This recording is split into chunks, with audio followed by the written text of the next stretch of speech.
I'll never forget the night I spent in the hospital. It's been years, but the memories are still as clear as if it happened yesterday. I've never told anyone this story, but tonight I feel like I have to. Maybe writing it down will make it feel real. Or maybe it'll make it scarier. I don't know. But I need to get it off my chest. It all started when I was rushed to the ER after a terrible car accident. I don't remember much of the crash itself, but I do remember waking up in a hospital bed, groggy and disoriented, with bandages on my head and arms. The doctors told me I was lucky to be alive, but I couldn't shake the feeling that something wasn't right about that place. The hospital was one of those old, crumbling buildings. It was massive and had this sterile, oppressive air to it. The smell of antiseptic lingered everywhere, and the fluorescent lights buzzed faintly, creating an unnerving hum that seemed to echo down the long, empty hallways. They put me in a room at the far end of the ward, away from everyone else. At first, I thought it was because I was in a special recovery section, but later I found out that wasn't the case. It started small at first. I'd hear faint footsteps in the hallway outside my door when no one was there. I'd hear whispers too, but they were always just out of reach, as if the voices were coming from the walls themselves. It was so subtle at first. I convinced myself it was just the side effects of the medication. But over the next few days, the feeling that something was terribly wrong in that room only grew. One night, I woke up in the middle of the night to use the bathroom.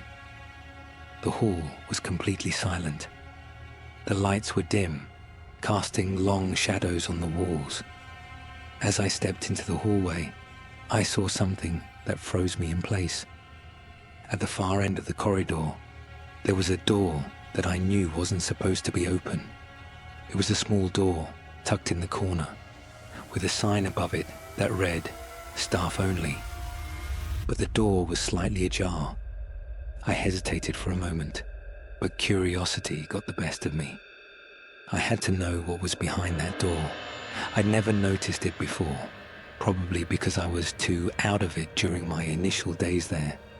But now, I couldn't stop thinking about it. I walked towards it, the floor creaking under my weight with every step. The whispers, the faint echoes of footsteps, they all grew louder the closer I got. When I reached the door, I stood there for a moment, debating whether or not to open it. But something inside me was telling me to do it.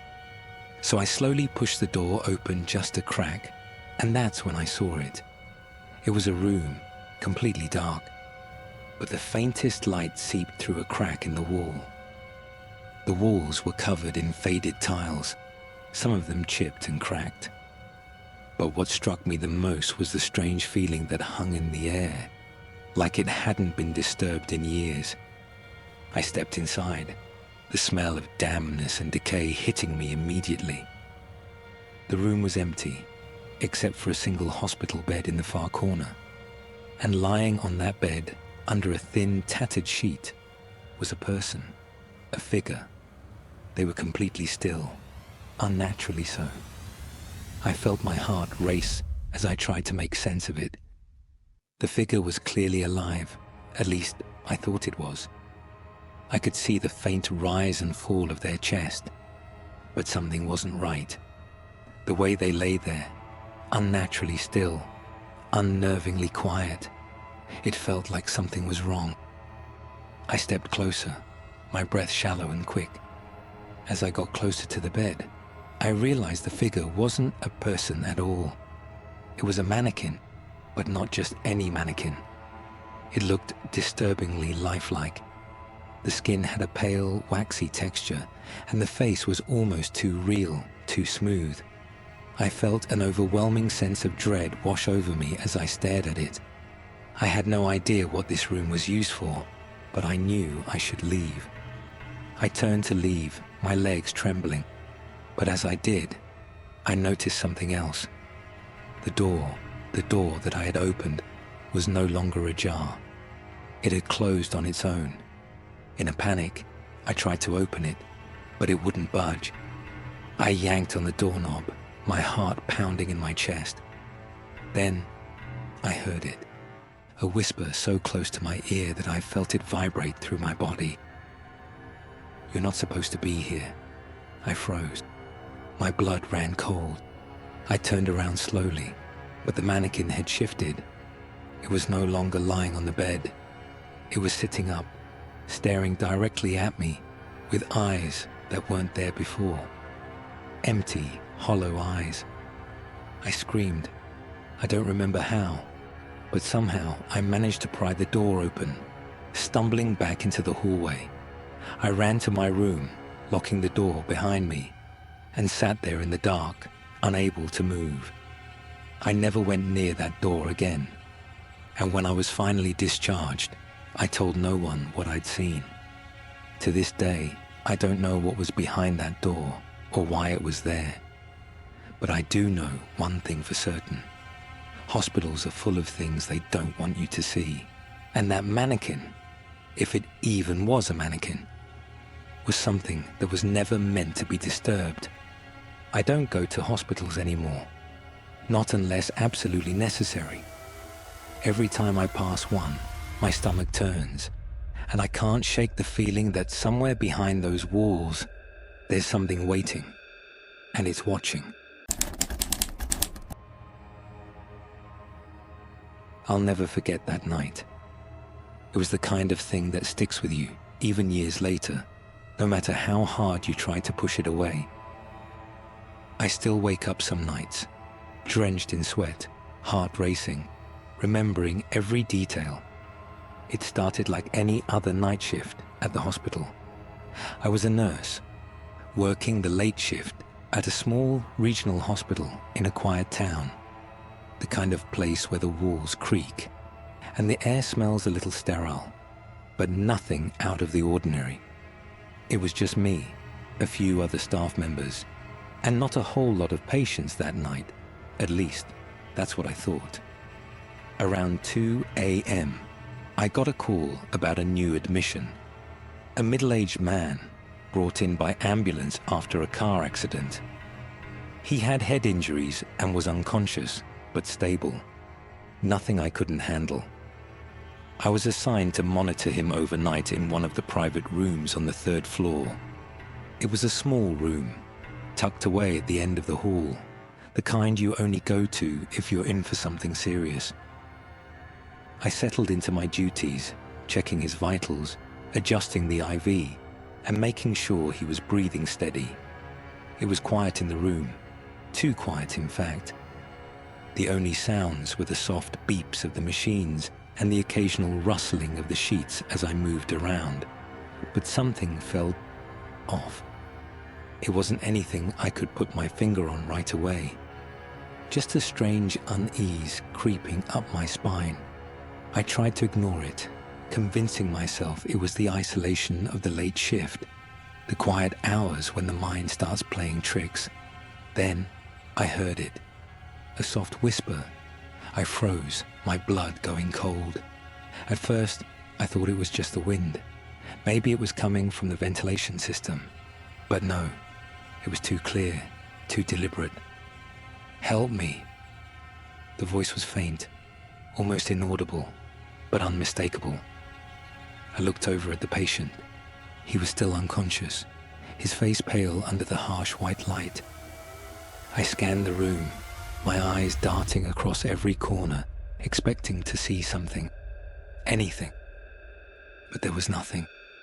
I told myself it was just my nerves, that the silence had made me imagine things. But then, the whisper came again. "Help me." I jerked my head back toward the bed. The man's eyes were still closed, but now, something was different. His hand twitched slightly, like he was trying to reach for something. I stepped closer to the bed, my heart pounding in my chest.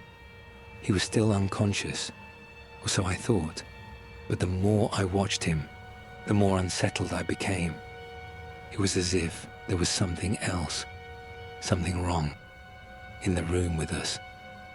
I quickly checked his vitals again. Everything seemed fine, but my instincts told me otherwise. My gaze kept drifting back to the corner of the room, the shadowy area near the door. I couldn't shake the feeling that I wasn't alone.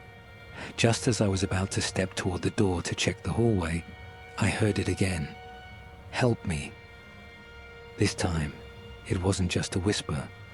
It was clear, like someone was standing right next to me, whispering directly in my ear. I spun around, hard in my throat. The room felt colder, heavier. And that's when I saw it. A figure. Not the man in the bed. Number. This was something else. It was a shadow, darker than the rest of the room, standing just behind the door, just beyond the edge of my vision. It was almost like it was waiting for me to notice it.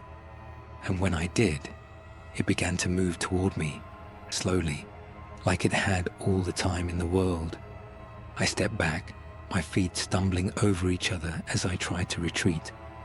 My mind was racing, but my body couldn't move fast enough. The air in the room felt thick, suffocating.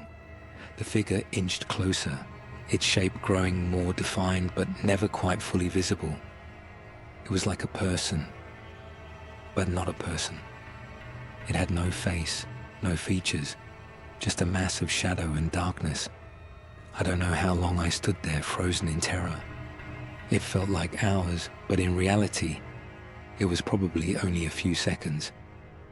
I finally snapped out of my daze, grabbed the nearest phone, and called for help. When the other nurses and doctors arrived, the room was empty. No shadow, no strange figure. The man was still unconscious, breathing steadily. It was as though nothing had happened at all. I tried to explain what I'd seen, but no one believed me. They said I was overworked, that it was just the isolation of the late shift playing tricks on my mind. But I know what I saw. I know what I felt. I never went back to that room again. In fact, I transferred to a different shift shortly after, and I never spoke of it again, afraid that no one would ever believe me. But I know the truth. That thing in the shadows, it was real, and it's still out there waiting, watching. And every time I walk past the third floor hallway, I swear I can still hear that faint whisper. Help me. I don't think I'll ever escape it.